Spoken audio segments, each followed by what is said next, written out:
日向西臼木2年男子 200m 決勝。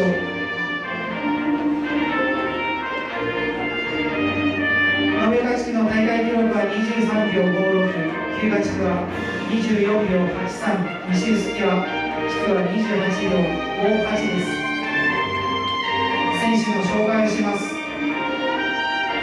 3レーン尾崎匠岡取、4レーン橋本相馬等々呂、5レーン谷宗次郎東美、6レーン椎葉陽太大大谷学園、7レーン中川絵空日の影、延岡日向西臼木2年男子 200m 決勝。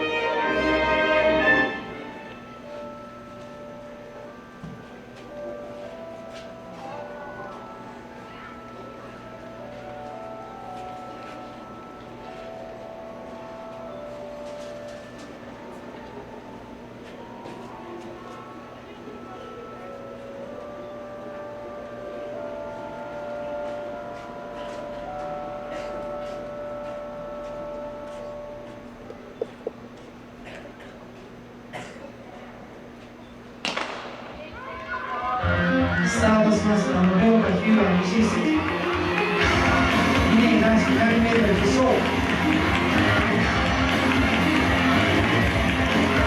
4レーンは橋本相馬等々呂、